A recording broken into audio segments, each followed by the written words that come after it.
What is up, y'all? My name is Will, and this is the Restaurant Owners Uncorked podcast, brought to you by us here at Schedulefly. Schedulefly is simple, web-based restaurant employee scheduling software backed by legendary customer service. Every customer has my personal cell phone, and we also have a very low price point. We have not raised our prices since 2007, so with everything else going up around you, Schedulefly has not.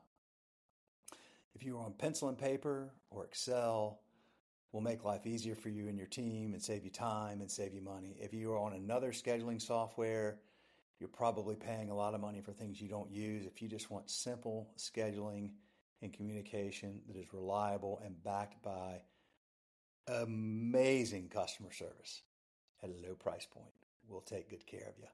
Also, and by the way, that website is schedulefly.com, www.schedulefly.com. Free 30-day trial anytime you'd like. My cell phone, 704-906-2031. It's right there on the website. You can find it and call me anytime. Also, this episode is brought to you by our friends at Restaurant Store. Today's episode is all about some Restaurant Store, the ultimate destination for restaurant pros. Whether you're launching a new cafe or prepping for the holiday rush, we've got you covered with top-notch equipment and everyday essentials, all at unbeatable prices. And right now, you can score $50 off your order of $250 or more when you use the code WebSave50. Again, that is WebSave50, all one word, all together, WebSave in the number 50. Use that at checkout. But act fast. This deal ends December 31st. Visit webstaurantstore.com, and again, that's webstaurantstore.com to keep your kitchen running strong. And that code, one more time, is WebSave50. Here we go with our episode. Nah, we're good. All right. All right, we're on. All right, Jay, man, thanks for doing this today. I appreciate it. And I read your about page on your website.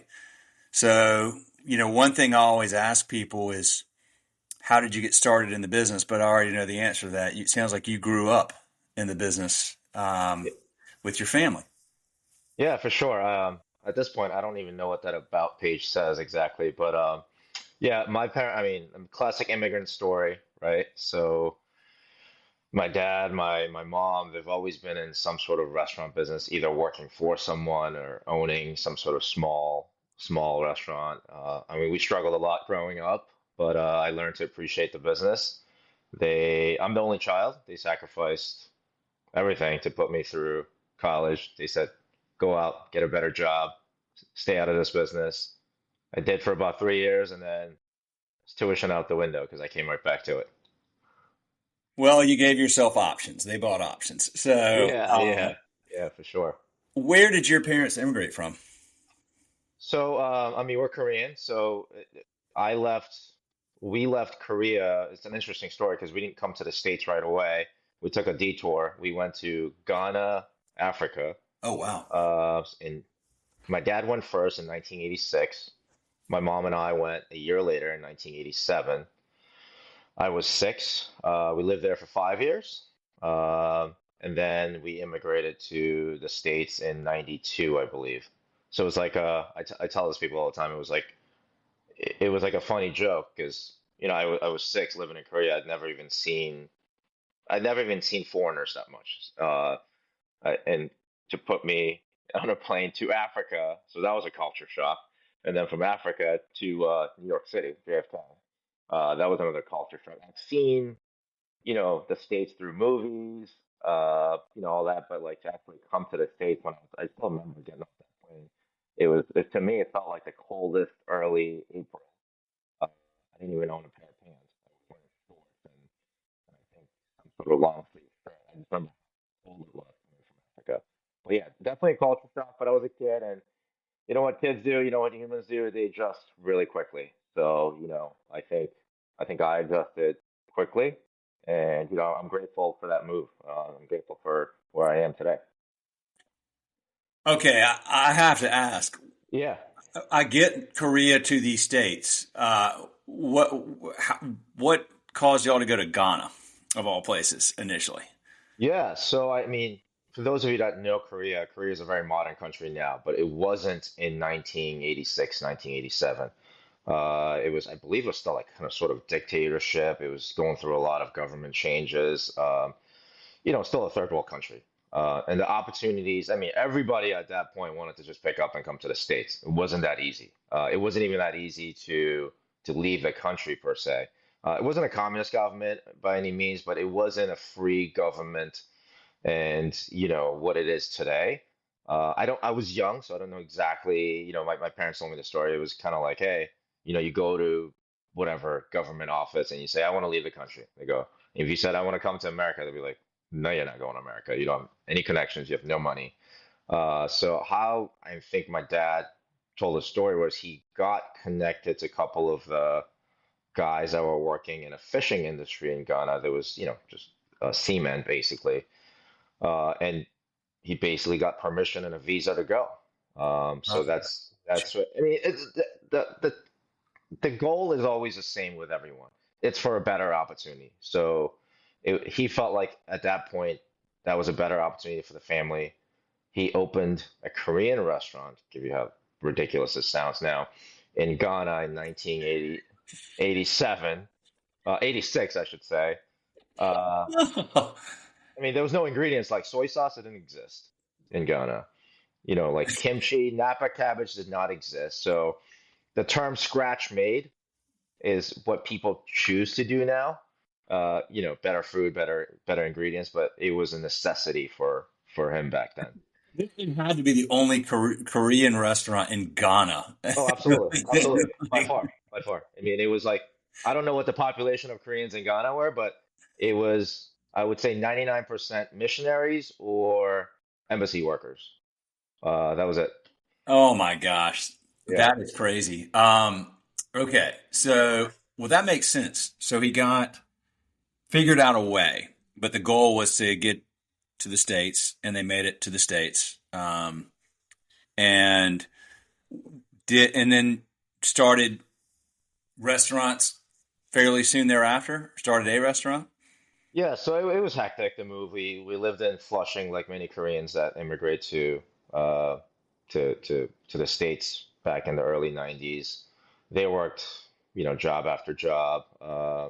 And we moved around a lot when we first came to the States. So I lived in Pittsburgh at one point, New Jersey, and in high school we settled down in Massachusetts. That's where I live now.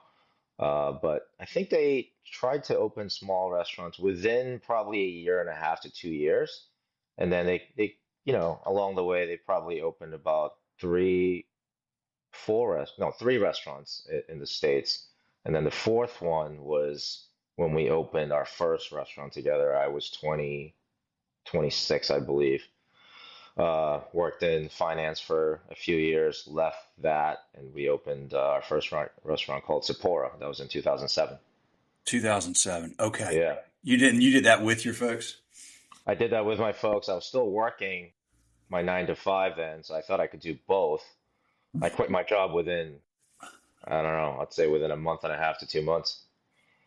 Oh yeah, I mean, that's yeah, that's quite a balance. What were you doing? You said you were working in finance. Yeah, it was a mutual fund company. So, I graduated with a finance degree, worked at uh, worked at a mutual fund company. I mean, it was great, right out of college, but ultimately, just like a lot of restaurant folks out there, it wasn't for me. I'm not a really desk type of guy. It's a great experience, but I'm glad I left it when I did. Yeah, I mean, you probably have a lot of good financial acumen that helps with managing your books and everything. I would imagine from that. You would think so, and I do. I believe I do, but I'm not. Again, I'm not I'm not a spreadsheet type of guy. As a restaurant owner, as you know, you have to be good at everything. So, you have to Yeah. have knowledge in finance, you have knowledge in operations, marketing, all that.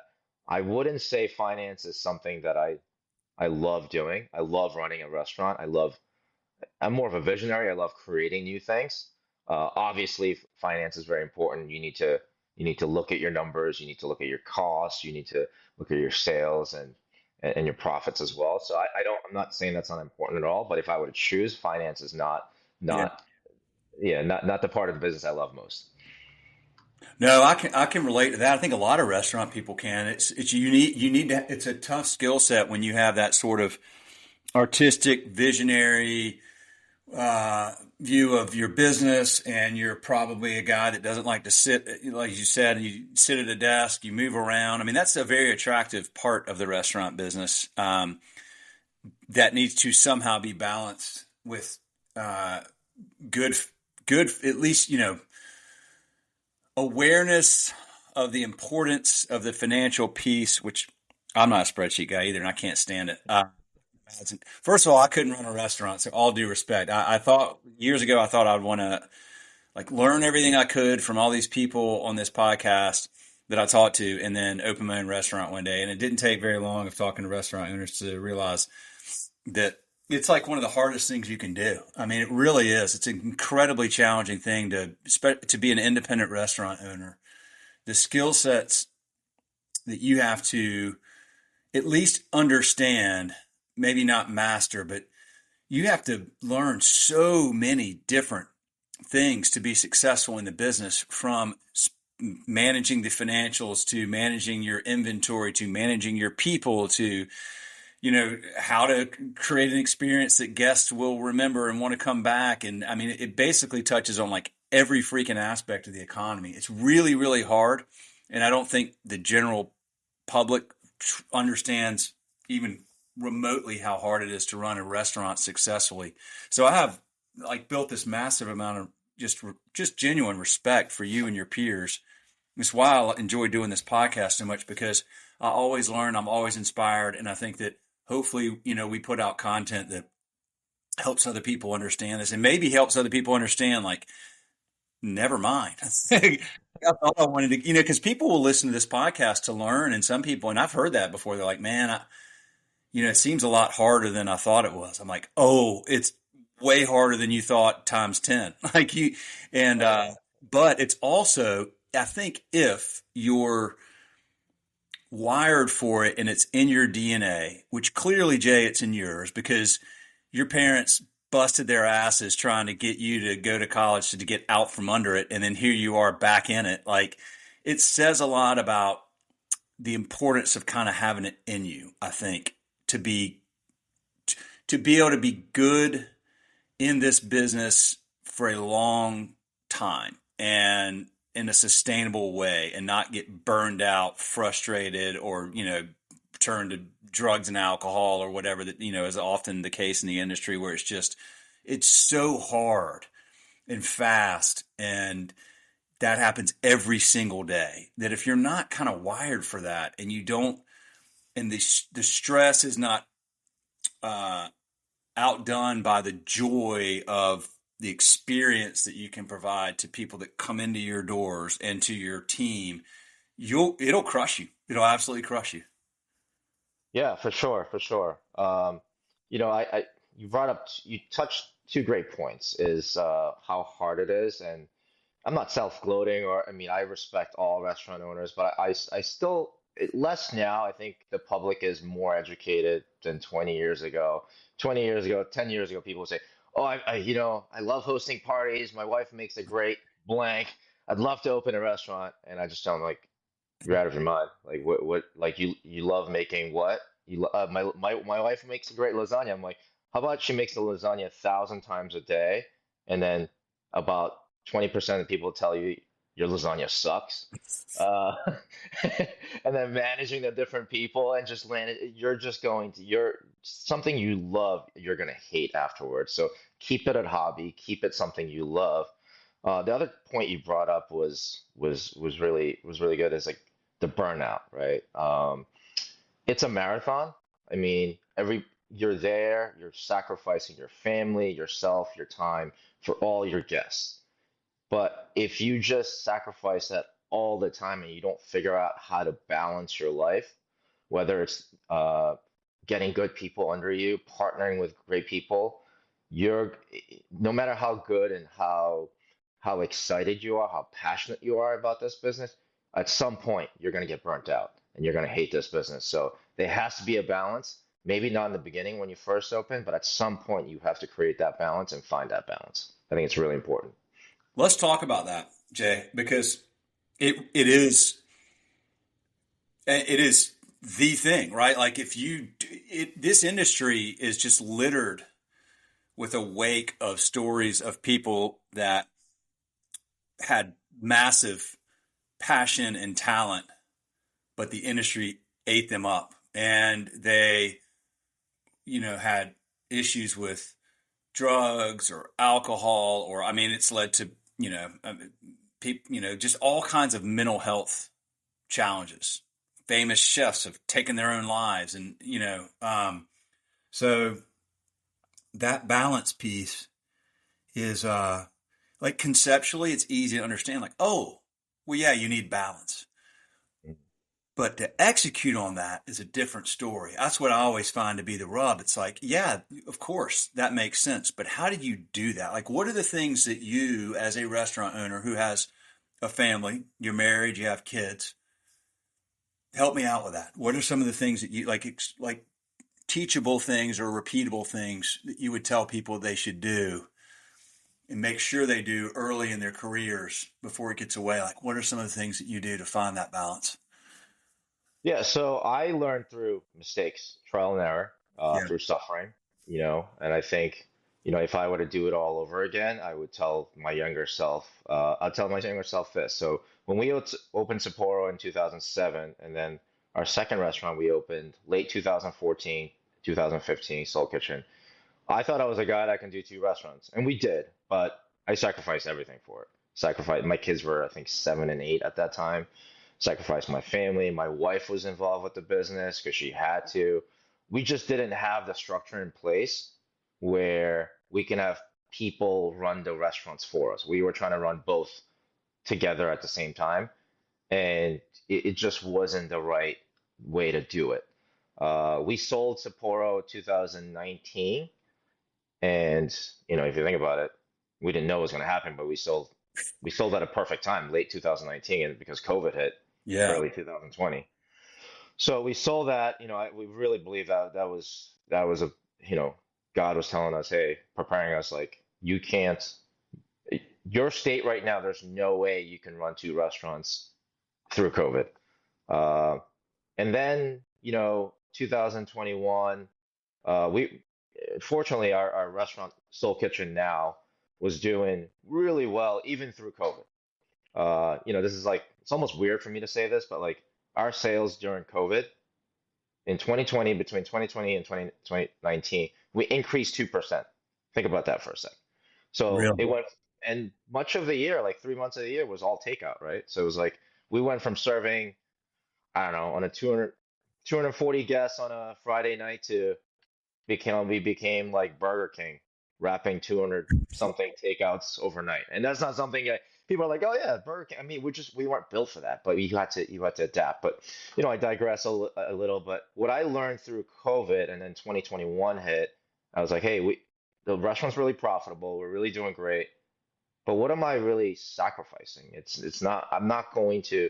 If I'm on my deathbed, I'm 80, 90, whatever years old, I'm pretty sure I'm not going to say my regrets are I wish I made more money, or it's probably going to Yeah. be I wish I spent more time with my loved ones.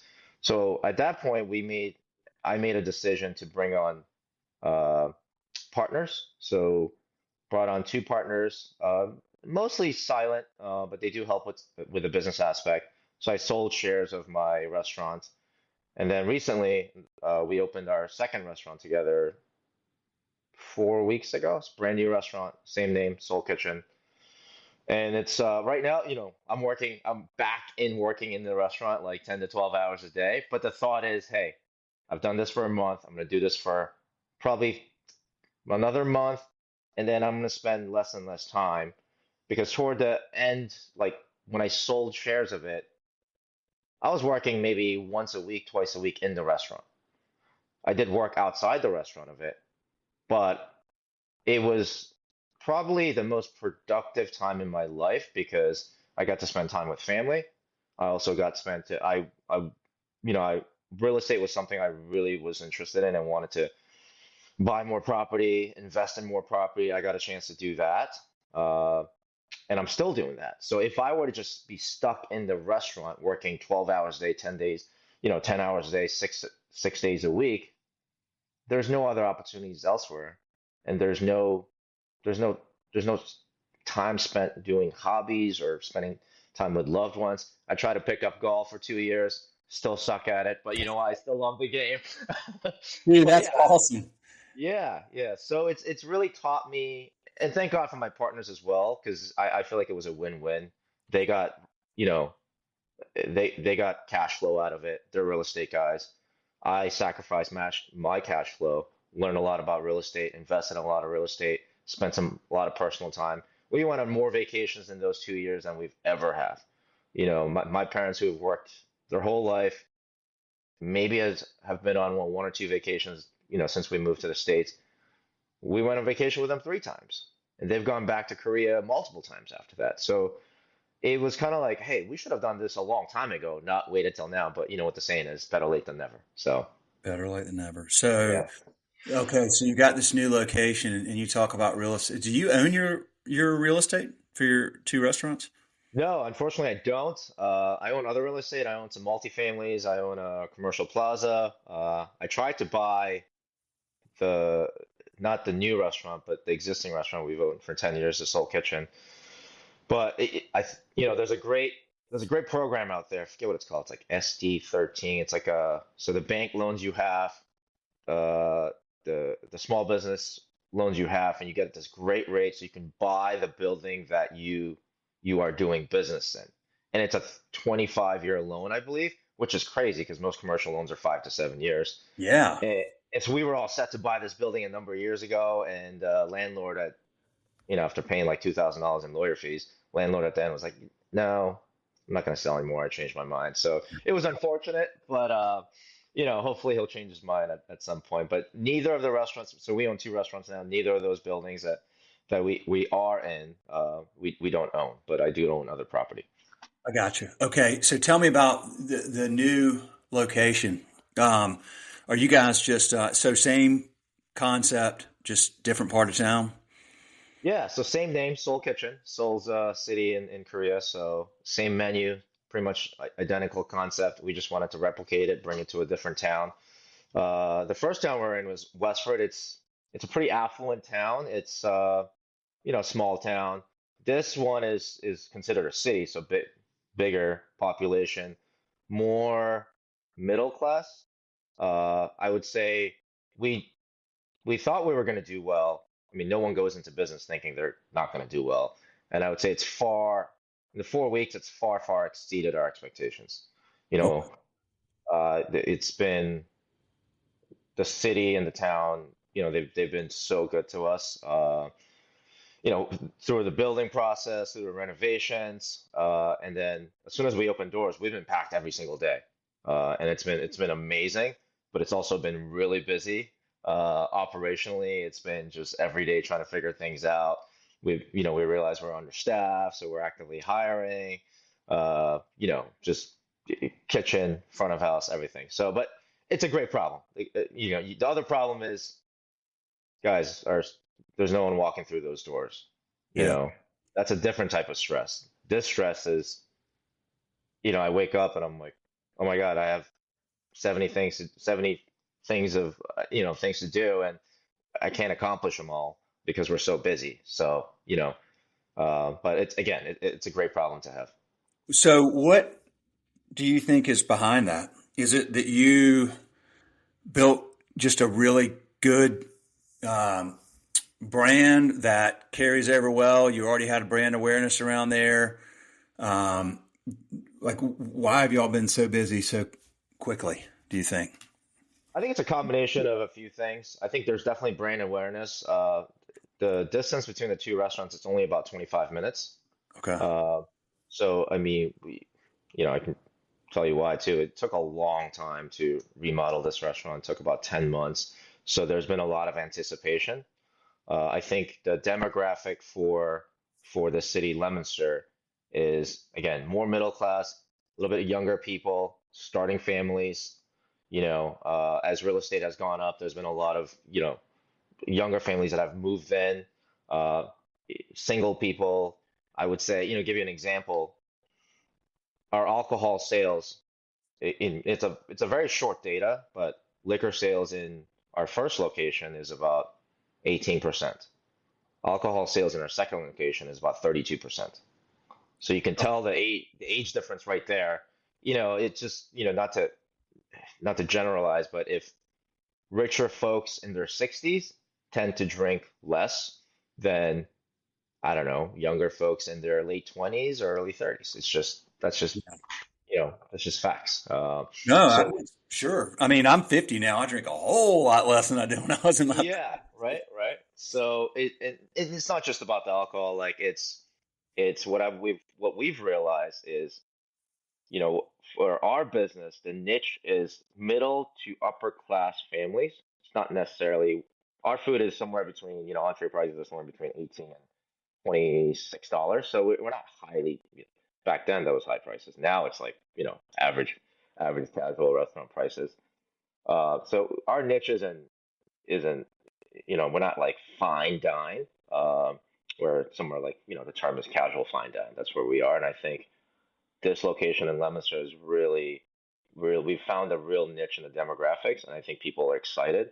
And it's weird because like I've seen the progression of Korean food as well, right? So, I live in a town called Westboro. That's where my parents and I opened our first restaurant, and we had Korean food, and nobody knew about Korean food in 2007. We'd bring out kimchi and all these sides, and people are like, "What the hell do we do with this?" I'm like, "Oh, we just eat it." They're like, "Oh, how do we eat it?"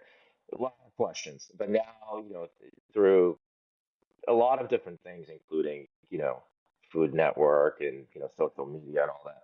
Korean food is one of the fastest growing foods. The health benefits, the taste, all that. So I've definitely benefited a lot from that, in terms of like our business. But I can also see that the public is way more educated in Korean food. They're seeking it out. They know exactly what a bibimbap is. They know exactly what Korean barbecue is, and they can't wait to try it. But guess what? There's nothing in their town that offers it. So when we come, it's kind of like there's a demand is definitely there, but the supply isn't there. Whereas before, demand wasn't there, supply wasn't there either. But so we almost had to create some of that demand, or we did create that demand. We always say, hey, at least back then, maybe a little bit less now, it was, we don't have, if you look at our pool of customers, whatever that pool is, it's not a big pool. We just have a smaller pool of people that come all the time. So a lot of people are regulars. I think about when we opened Sapporo in 2007, what I've learned. I mean, I look back and I'm like, what the hell? Crazy people came back to eat there because we definitely didn't know what we're doing. But we're grateful, and we've learned a lot along the way. We've also benefited from Dream Food being popular. Okay. So if I think about creating regulars, or stimulating the demand for regulars, or for people to come back often, obviously you got to have good, consistent, quality food. There's no doubt about that, clearly. So you got to get your ducks in a row with that, which is no easy task. But that's clear that you're doing that. What else are y'all doing well that leads to people wanting to return over and over again? Yeah, so one of our core values, and this is the number one core value we have as a restaurant, is what we call it a quote unquote vacation happy. So we understand intrinsically that we're not a retail store. There's an emotional connection to when people come to our restaurant. And what we try to do is create a mini vacation for them. And we always tell our staff this. We say, hey, a customer, a guest can get much cheaper food elsewhere. They can cook their own food. It's gonna be, it's gonna be much, much cheaper. Why do they come here and pay a premium for the food here. Sure, of course, food is a big part of it. I mean, we understand that. We understand that we have a niche that most people can't or will not cook Korean food at home. But the other aspect, this is true for all restaurants, is the emotional aspect, meaning, they're coming for a little bit of a break in life, a little bit of a mini vacation. So if they're spending an hour to 2 hours with us, we want to give them that mini vacation. So whether it's, hey Joe, like you came last week, good to see you again, or a first timer recognizing that's a first timer and kind of explaining the food and giving them that extra hospitality and extra service goes a very long way. People, some of my peers, and we discussed this, like it's not fair. Like when somebody complains, there's websites like Yelp, Google reviews. Look, you're spending $100 on this on the service and the food, and when somebody complains about the food in public in general, it's not fair to us because it's very tight margins. You wouldn't do that necessarily I don't know, in a hospital, right? Think about it. You make a reservation, let's say it's 7 o'clock. By 7:15, the guest is already getting impatient. 7:10, they're getting impatient. 7:30, it's no longer acceptable. Right. When was the last time you went to an appointment and you got in early or you got in on time? Right. It's just understood. So it's a different, but how do we explain that? Because there's an emotional attachment to it. It's not just me going to buy a t-shirt off the rack. It's me spending time with my family. Maybe I haven't seen a loved one in a long time. We're sharing a meal, whether we like it or not. And I love this aspect of it. When people come and sit at my restaurant, I know for the most part, it's more than just about food. It's about the whole experience. It's about emotional connection. We intrinsically understand that and we accept it and we actually love it. So you can be bitter about it and say that's not fair, or you can own it and say, hey, you know what? That's what especially neighborhood restaurants, that's what makes it special. It's a special place because there's an emotional connection to it. And that, I think ultimately, I kind of danced around the question. Ultimately, if you understand there's an emotional aspect of it, that's how you develop regulars, by understanding it and talking to your guests that way. Yeah. Well, it's such a great philosophy just in general, Jay, and it's so important. Most entrepreneurs get that. If you become successful as an entrepreneur, you're going to have to, I would say almost all of them that I know would say, yeah, there's a lot of stuff that sucks and it's not fair. But I mean, waste your time talking about that and pointing your finger, or just go, hey, the obstacle is the way. Like, let's find our way through this. It is what it is. And Yelp is a fascinating thing. I mean, personally, I won't look at it. I don't use it. If I go somewhere, I just ask around, like, where are the good places, right? Like, that's what you really want is that word of mouth, where somebody comes to town and they're in a hotel or they've got, whatever. You can't, word of mouth like that is so valuable and so important. And it can only be created by you and your team. And I want to get to and your team part of this, embracing that idea that people don't remember what you said to them, but they remember how you made them feel. And if you all are embracing this philosophy, and this is a foundation of your philosophy for this business of creating this mini vacation, that's really important, because people, if they are going on this mini vacation, then yes, their expectations are very high. And my question is always, for guys and gals like you, I'm like, okay, I get that as a business owner. Like, this is your baby. Like, you get it. You don't need anybody to tell you that. Like, but how did you get your team to buy into that, and to buy into that every day? And I mean, they're not going to have the same level of obsession with that as you are probably, but hopefully enough that they really understand that, hey, if we take great care of every person that comes in our doors, that means they're going to want to come back.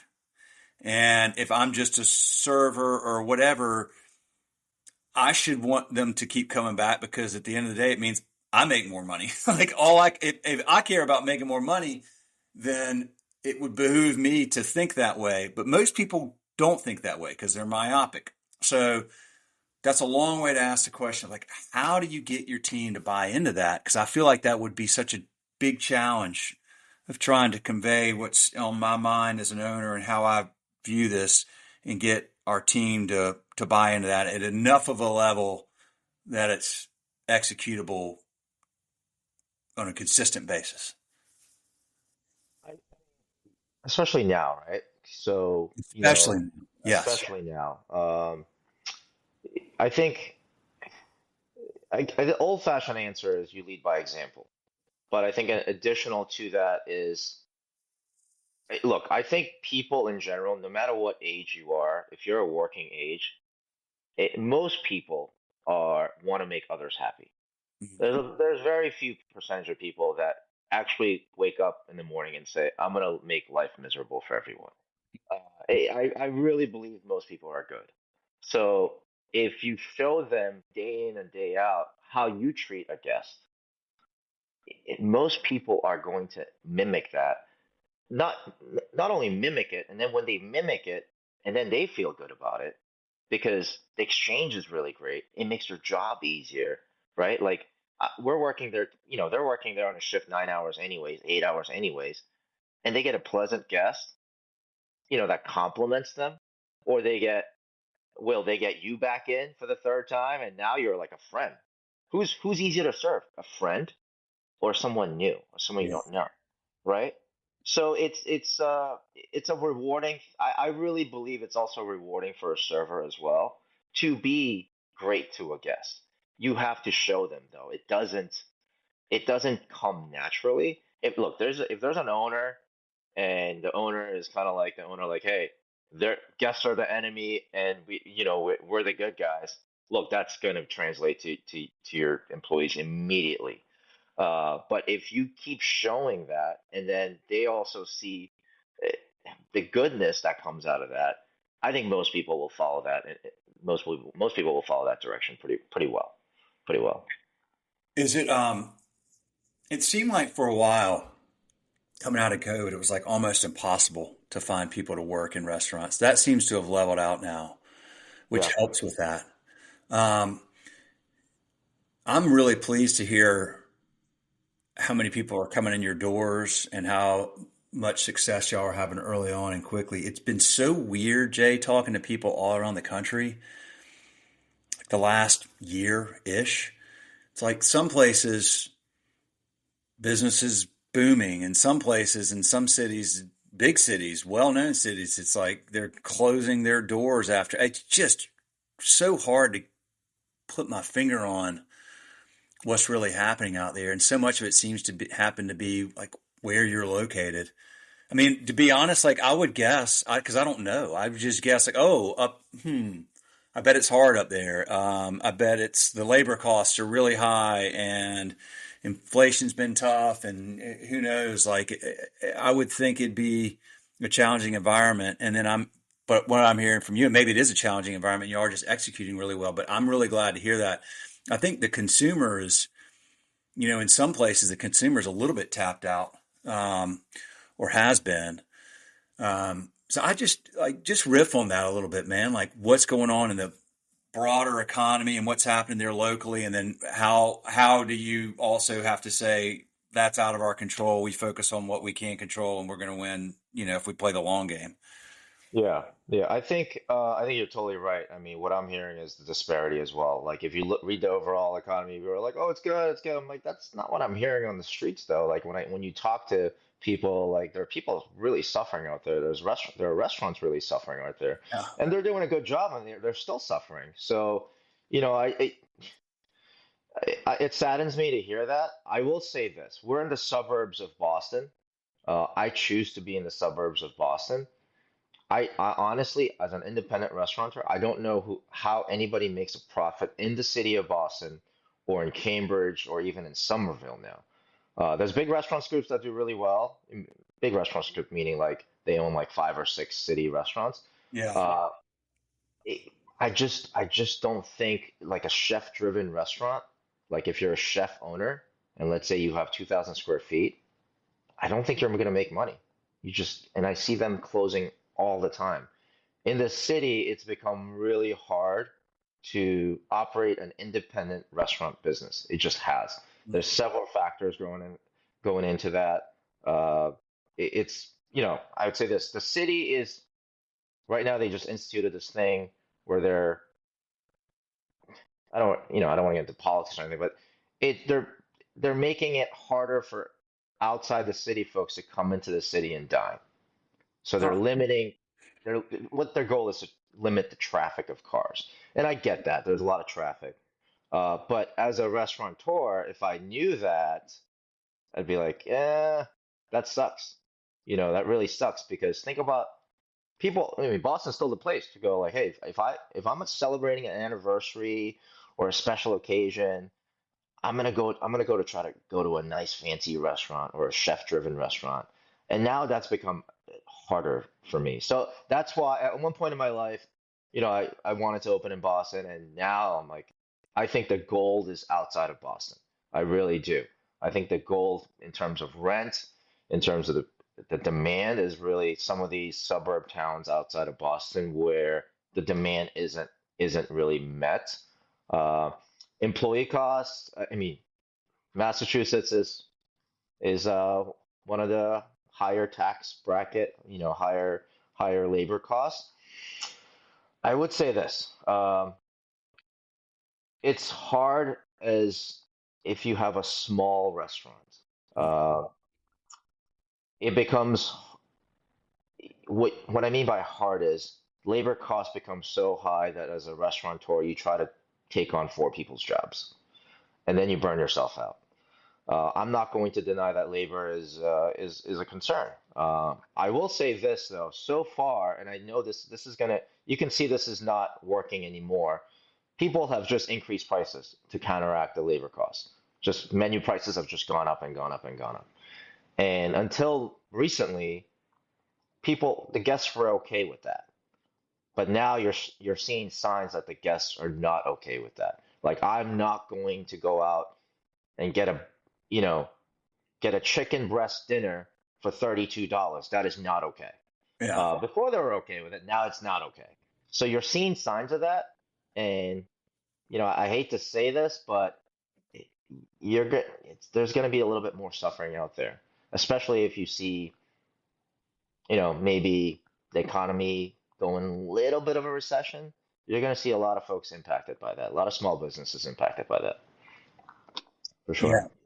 Yeah, you are. I mean, we're seeing it, because we Yeah. serve at Schedule Fly. Most of our customers are mom and pops, independent restaurants, small groups, and Hmm. certain cities we're seeing, I mean, like Denver. Denver's probably one of the hardest places to operate in the country right now. Really? Oh, I mean, where it used to be like, I mean, there's all these great restaurants that come out of there. There's so many folks that they're closing or they're not, probably not far from it if things don't change in the next year. And people that have been, in the business for decades. Yeah.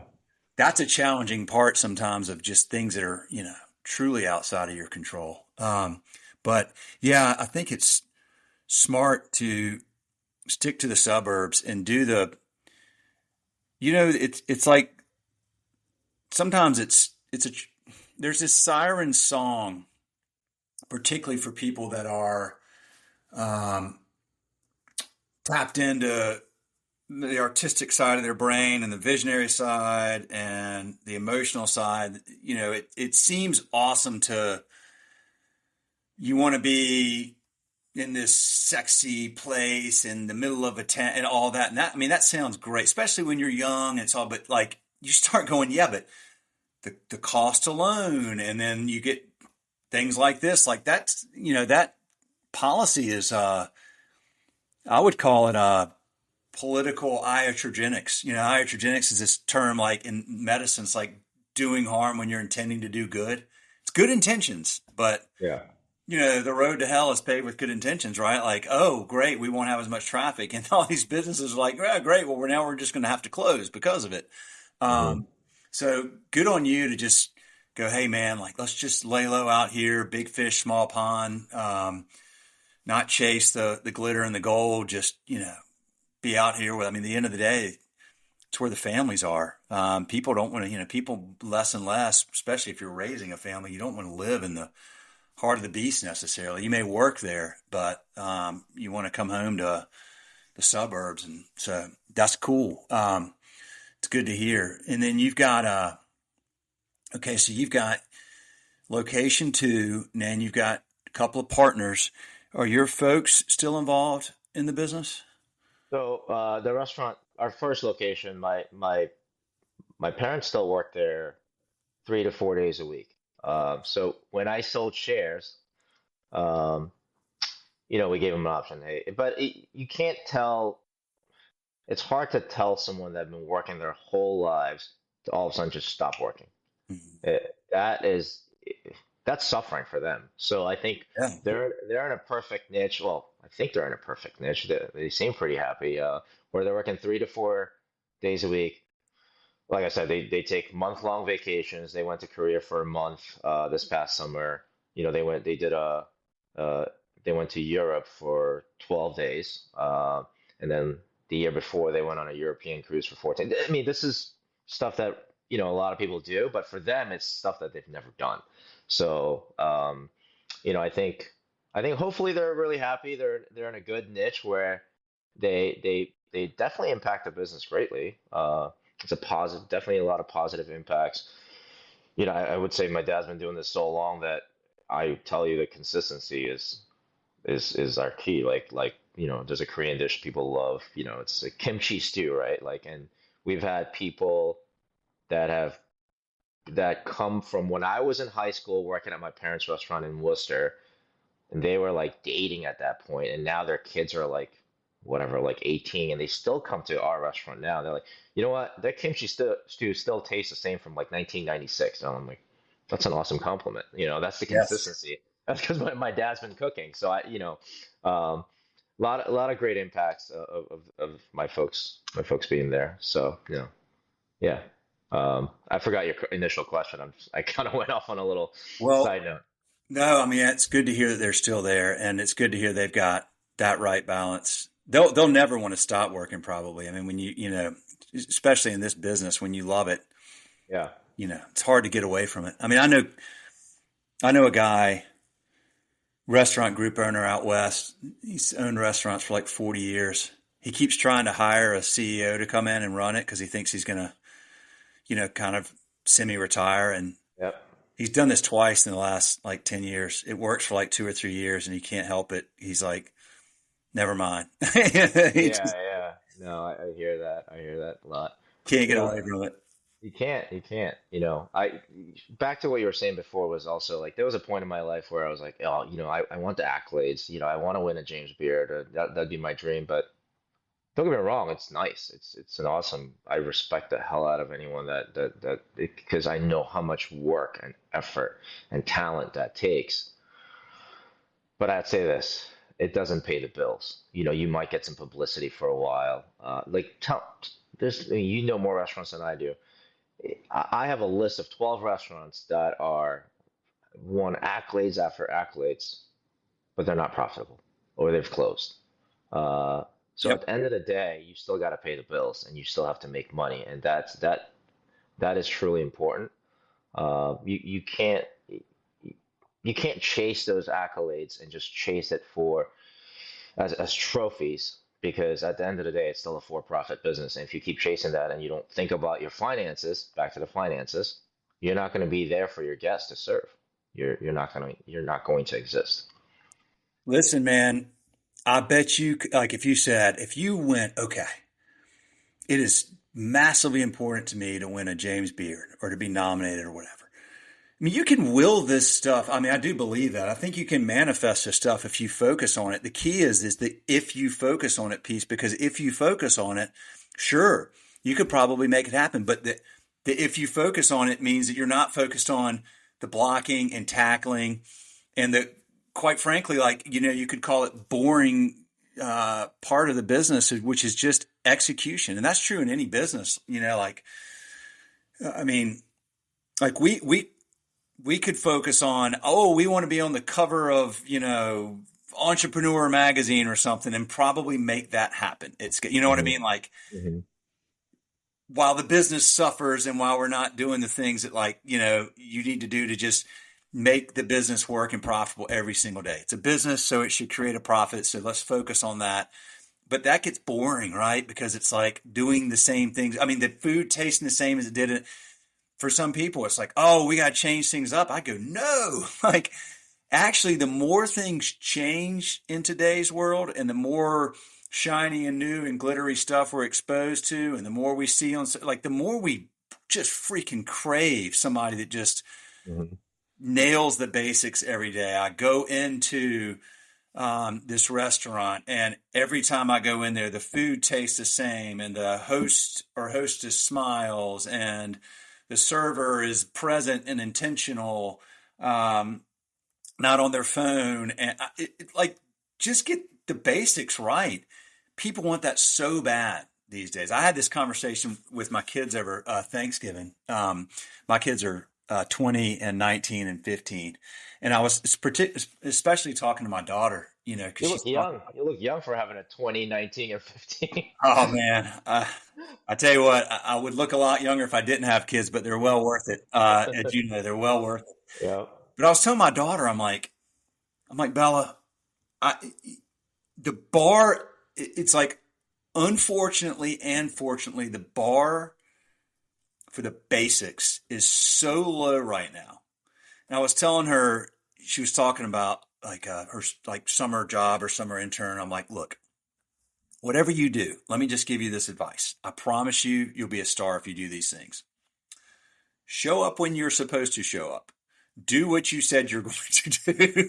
Like, look people in the eye when you speak to them and be present and don't be on your phone. You know, whenever you're at work, just be engaged with the work, and then figure out ways you can do a little extra, like above and beyond what you're, quote, paid to do. You will be a superhero, superstar, get promoted. Like, this is the stuff that, like, I mean, I kind of feel like these are the work ethic and the qualities that, you know, so much success in this country was built on, was just like, roll your sleeves up, get the job done, show up when you're supposed to, work hard, take good care of the people that are around you. Now that's like overwhelmingly rare. And so that when you see that as a guest or as a consumer, you're just so drawn to it because you barely find it anywhere. That if you just get those things right, you'll crush it. It's not sexy, but it works. I 100% agree with that. I think those factors you just described, that's not passing. That's like extra credit A plus. Just if you just do two things, look people in the eye, right, and show up on time, I'd say that's a B plus. So, you know, just two things right. But you know, just to kind of riff off that, I will say, and this isn't just me, when I talk to other restaurant owners, you know, and we've hired young people as, for instance, a host, right? So hosts tend to be between the ages of anywhere 16 to early 20s. And I think COVID really had an impact on the social aspect of a lot of young people. And that's very, very unfortunate because we can see the difference generally pre-COVID. And this is, you know, this isn't 20 years, right? This is like all within 4 years. Pre-COVID to after COVID, what the social impact on COVID was to some of the younger kids out there. Yeah. And it was devastating because you could see that it just wasn't the same. And hopefully time will kind of erase that or just, you know, they'll learn more because, you know, they obviously have a lot more years to live. But that's one aspect which really slowed down, which kind of crushed the social aspect of things and how we learn. Yeah. To your point, Bella worked in let's see, she's 20. So was it 2 summers ago? I guess she was 18. And she worked in for the summer, she was a hostess at this local restaurant. And she would come home and she'd be like talking about, you know, having like answering the phone. And I went, oh my God. So you add COVID with a generation that literally has never used a phone. Like, by the time she was old enough to even remember, we had gotten rid of our house phone, and like just had, and then you kind of grow up with like, they don't even talk on the phone. They just text or Snapchat or whatever. I went, my gosh. So it's like this massive advantage for you if you learn how to answer the phone and communicate and get comfortable talking to people. Like, Right. Answer the phone in a professional way. in a That's a big. professional way. Yeah. That's, to us, it comes naturally because we grew up with it. But it's not their fault. They haven't No. grown up with it. It's like they need to learn. It's a new skill for them. It is. And then like you think of like how important to me, a hostess is massively important, particularly to an independent restaurant that wants to build, an institution in the community and be a place where regulars return over and over. The host or the hostess is, boy, I mean, I would think it's like incredibly critical because that is the first person you engage with when you walk in those doors. And if that person can't look you in the eyes, can't smile, can't make you feel genuinely welcome, seems stressed, seems distracted, seems more focused on talking to their their other whatever, or looking at their phone. That starts out like you've already lost me, It's the first couple pages in a book. If it sucks, Yes. you're gonna put it down. It's the Yep. face of the restaurant. It's important, and it's weird. And I'm guilty of this too. We often put the least experienced people as hosts, right? Because it's kind of like the stepping stool to like get into. It's weird. We rarely have teenage guy hosts. It's always girls because girls are more mature at that age, right? Sure. Yeah, Yeah. yeah. So, but I totally 100% agree with you. So you said like, what if the host is on the phone, they're not engaging? I'll give you the opposite of that. What if it's like busiest Friday you can think of, right? What if the wait is 30 minutes? As an owner, it's going to be 30 minutes or 40 minutes, but the host just goes, it's going to be 2 hours. You are literally that 17-year-old girl, you've empowered her. She doesn't know enough. You've empowered her to chase away your customers, literally, Yep. saying like, you're not welcome here because it's going to be a 2 hour wait. Well, she wasn't trained. So I think if you can, as a restaurant owner, especially on busy nights, a manager or some sort of leadership person has to work with that host. Number one, it's a better interaction for the guests. Number two, there's a lot to learn hands-on from a host to someone more experienced, someone like an owner or assistant manager or general manager who has experience more on how to talk to people, but also how to seat people. I'm sure you've heard this, like, oh, a server comes, I just got triple sat, like, and there's no one else in the restaurant, like, what the hell, That's just a host who's young that just goes by whatever system they're using, whether it's Resi or Open Table, whatever it is, reservation comes in like, okay, I'm gonna seat them here. It's just it becomes mechanical, and it's a harder job than most people think it is. Most people are like, it's easy, take the phone, go seat them somewhere. It's a much harder job, and it's if done well, I think it's a great learning experience for any teenage kid. Number one, you just said it. They'll learn how to use a phone, how to answer a phone, right? Number two, how to smile, look people in the eye, and connect with people immediately. Those are skills that a lot of younger folks are missing right now because they just don't have to do it. And in a restaurant, you're forced to do that. About 10 years ago, I wrote a blog post and I said, I think every teenager should have a job at some point in an independent restaurant. And I specifically said independent. And the reason for that, so far I'm 2 for 3. My 15-year-old, we'll see hopefully this summer. But, the way I look at it is when you go work in an independent restaurant for like a summer job or whatever, then you're going to see if you got what it takes to keep your cool under pressure, which is a very transferable life skill. You're going to see if you're able to communicate in a really intentional and present way with both guests and your teammates. And again, under pressure. right? Easy to do that when nobody else is around, a slow day, but Friday night's hot and things are going wrong. Like, can you keep your cool? Can you communicate well? Can you balance a lot of things at once? I mean, the things you learn, and I'll just say without even using the word independent, just in a restaurant, those skill sets are so transferable to any job, period, because it's such a high stress, fast paced, hard environment where so many things have to go right Mhm. every minute of every night. And it's hard. And there's always something going wrong. Like always something happens. The freezer breaks, the reservation system, goes out or whatever it is. So you learn all these skill sets that are so transferable, whether you decide you want to be in the restaurant business for the rest of your life because of that, or you decide you don't ever want to work in the restaurant business again because it's not what you're made for. I think that's a better lesson. If you get a job, it's a temporary job, and like, I never want to do that again. That's a Yeah. better lesson, because you don't want to Oh, go to I mean, college or something, go spend like, preparing for it and be like, oh man, I just spent a lot of money and a lot of years like preparing for this job and I hate it. you're absolutely right. I mean, addition by subtraction, like that's, I mean, look, I thought I was going to be a lawyer until I spent a summer internship in a law firm in college. I was like, Yeah.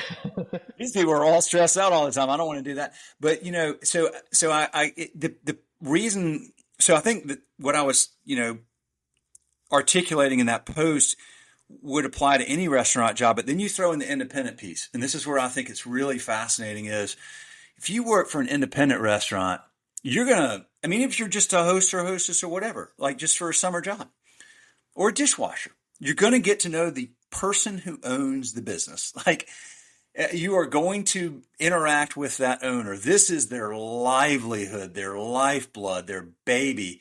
So you're going to see how you're going to learn from the owner of the business. Whereas if you work at, I don't know, pick like Applebee's or whatever, like that flows up to who knows, you don't even know their headquarters probably. Like it's Mhm. a totally different beast. Now you actually you're meeting and interacting with an entrepreneur who has bet their livelihood on this business. And if they are a good owner and they lead by example, as you mentioned, you're going to learn so much and you're going to be able to be a part of somebody's dream and help them fulfill their dream. And you're going to be this little piece, and that owner's never going to forget. If you go there and you work hard and you do a good job, they'll never forget you. You'll always be welcome back for a job. They'll always support you. And the last piece of this is you're getting to support a business, and this is true for any small business, any independent business. You're getting to support a business where the money that is spent there is staying in that community and making that community better. It's not flowing back up to some corporate office at some chain 12 states away, like it stays in that community. To me, that's like, I mean, the independent restaurant is, if done well in the right community, is always going to be one of the key reasons that that community is a good place to live. I believe that down to my core. I didn't know that Mhm. 15 years ago when I got into this and started talking to restaurant owners. But what I learned is like, you cannot name any great community in this country, big, small, in between, whatever. Why is it great? Well, people, you can't get through 5 reasons without saying all the great independent restaurants in there. There's no way you have a great community that people think is a great community unless there are great independent restaurants. Absolutely. So, Totally. 100% agree with that. 100% agree with that. As a restaurant owner and as someone that also does real estate, you know, if you do commercial real estate, you just want the big tenants, right? You want the Starbucks, you want the CVS, you want all that. yeah, But you know what brings life to a small plaza or it's a restaurant. It's a restaurant where people gather at night, families come together. It's really cool when you drive, both my restaurants were in a plaza, so now the other one's not, but when you drive by at night and you see a plaza full of cars because people are going to that successful restaurants and there's a lot of happiness and gathering and good food being eaten there, it really makes you proud as even as a landlord if you're doing it right. Be like, oh my goodness, I had a little piece of creating that little community center where people are gathering, and as a community, we're better off because of it. That's a really cool thing to say. And that's not my quote. That's my Sapporo, our first round landlord, and he's a great friend of mine to this day. That's what he said. He said, "You know what? I'm not proud of the money I made. What I'm proud of is seeing that parking lot full of your customers, knowing that I rented that to you. That's what makes me cry." And he lived in the same town that he owned the plaza in. So he's like, as someone that lives in this town, that makes me really proud. Yeah. That's freaking awesome. I Yeah. love So, it. Well, what else do we need to talk about, man? I want to respect your time. It's been an hour. Is there anything we've missed or we haven't talked about that you wanted to share today? um, that's been a great conversation. I mean, anything I wanted to share. Um,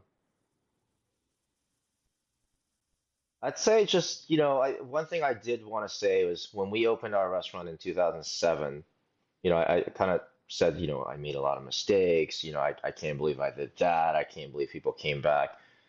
I would say the closest friends, some of our closest friends, some of the people that I admire and I listen to the most are the regulars that became friends that came to that restaurant. And the people specifically that were willing to criticize, meaning in a very helpful way. Like Jay, you got this beautiful sushi, uh, but you're serving it in this aluminum tinfoil container for to go. It's really killing your product. Uh, I'm like, oh my God, you're right. Like, why the hell would I do that? And you switch that and you see what kind of. So, I mean, there's been like like hundreds of those advice, right? And there are people that just, you don't take the advice. You obviously know, like, hey, they don't either. A, they don't know what the hell they're talking about. B, they're just kind of criticize you. I mean, but for the vast majority of people that gave feedback, I think that was probably the number one reason why we got better. I like to say I'm not the smartest guy in the room. I'm not the most creative person in the room. I'm probably not the hardest worker in the room. But I think if I were to say, like, what's my niche, what's my strength, is my ability to adjust quickly. Yeah. So, make improvements along the way. And I think that was really helpful in making these improvements. I will say, as a business owner, if you're not doing well, we certainly did not do well. We were losing money for, I don't know, 8 months. We didn't make money for like a year. Staying with the same restaurant. If you're losing money, you're going to listen to people. But chances are, if you're making a lot of money, you're doing well, you're probably not going to listen to people. But I think it's the ability for a business owner, ability of anyone to take feedback well is a hard skill, but it's a very important skill because as human beings, we're all born with pride. We're all born with, and there's a certain like, I'm not going to fail at this because I'm going to persevere through this. That's a great character trait, but sometimes that character trait also comes with the inability to take good feedback. And I think Yes. yeah, I think that's truly important for me. It didn't come naturally for me, but over time it came sort of naturally. Like it was a learned behavior, is what I'm trying to say. Uh, I think that was probably, if I were to pinpoint the the biggest reason for my success or whatever. I think along the way that was probably the biggest success is the feedback that I got and my ability and learned behavior to take that feedback. Well, there's a great book on sort of stoic thinking called "Ego is the Enemy" by Ryan Halliday, and I mean, you don't even need to read the book to just buy into the concept, right? Like the ego. I mean, it is, Yeah, and yeah, if you have that mentality, and unfortunately, and I mean, it can help you do great things, but it can also prevent you from succeeding over the long term because you're so bought into that we're successful because of me or because of what I do or the way I think or what, So ego can really be a killer. You have a growth mindset clearly, and you may not have earlier in your life, but you do now, which is, the fixed mindset. I mean, there's a book called Mindset I read and I loved it. You got a fixed mindset or a growth mindset. If you have a fixed mindset, you say, I'm not good at this because that's not who I am. Okay. Well, you're limiting yourself. Because just because you're not good at something doesn't mean you can't be good at that if you choose that you want to pursue that. And that means that you have to have a growth mindset, meaning that I don't always know the answers, or I may not be the best at this, but I'm willing to learn and listen and get better. And listening to the constructive criticism of your guests and your peers, and giving them the opportunity to share that without fear of, whatever the reaction may be. That's important, man. And then having the acumen to know, that's right, I agree with that, that's a good decision, or that's a good suggestion, we should pursue that. And I hear you and I appreciate it, not us. Like, it's a balance, and you're just figuring it out as you go, Jay. I mean, you're we're a lot alike. I think you trial and error your way into stuff. You screw things up and go, oh, that was a mess that one up. Oh well. But I'm self-aware enough to go, my bad, I own that. Cool. Now we're going to get better, and I'll listen to that. That's good advice. I hadn't thought of that. I like that. And you just keep trial and erroring your way into something that works, and then it never stops, right? I mean, you just keep iterating and A/B testing and figuring out things that work and growing from it. You realize in this business, and I think most businesses are probably true, is not the mistakes that make you fail. It's your inability to recognize those mistakes and fix them quickly. Amen. Look, we make a lot of mistakes in our personal lives, in our business, parenting, everything, right? It's really not. You need to be self-aware to know that that's a mistake. If you correct it quickly, 99 out of 100 times, it's probably not a big deal. It's when you just go, I'm going the wrong way, but I'm not turning around. I'm just going to keep going the wrong way. Yeah. At some point, you got to stop. I think that's again, that's something I learned along the way. Dude, tell your folks hello and congratulations on, bringing your, coming here and starting this journey for your family and giving you this opportunity. And what a great immigrant story, and what a great way that you've taken what you've learned from them and built your own business and your family around it. And I appreciate you. And I thank you for taking the time to do this, and thank you for, being a Schedule Fly customer, man. We appreciate y'all, and we're proud to serve you. Well, I got to give you a shout out. So I think we've been with Schedule Fly roughly, I don't know, maybe 2010-ish or something like that. And, we used to, I don't know, I think we put it on a Excel spreadsheet or something scheduled before that. And the way it's been, when I'm not, look, I'll put it this way. When I'm not concerned, like, it's been so beneficial to us that we're not concerned about it. And when you guys got hacked a few years back, Yeah. it was kind of like, oh, this is such a great product. Now we don't have it. It really, really sucks. But your response and there's not a lot of people out there that will put themselves out like that. Your videos, your just admitting like, hey, this is a problem, we're trying to fix it, and your daily updates was incredible. And a lot of companies do some version of that, but they don't go into that emotional side like you did. So I think you've got a customer for life. Just saying. I appreciate that, man. Thank Yeah. you. I was sitting right in this very office filming those things, and the first day when I was like, okay, here's what happened. I was devastated and sad and like on the verge of tears, and I looked stressed and I looked horrible. And my stepmom called me. She's like, Will, you look like you're in a hostage video. I was like, you feel like one, like literally that's how I feel, like somebody's got a gun to my, but thank you for that. Like watching those videos, like it wasn't like I have no complaints. He's going like if I could help him fix this, I want to, but I can't. That's how I felt. Yeah. Well, we're very grateful because the overwhelming majority of our customers felt the same way, and that could have broken us, man. That could have we could have just been done after that if we didn't have support from folks like you, Jay. So thank you for that. Thank you very much.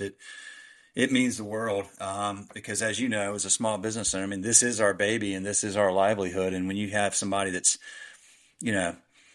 imagine going at your restaurant one day and somebody's locked you out, changed the lock, and they're sitting inside going, well, we'll let you in, but Yeah. it's going to cost you.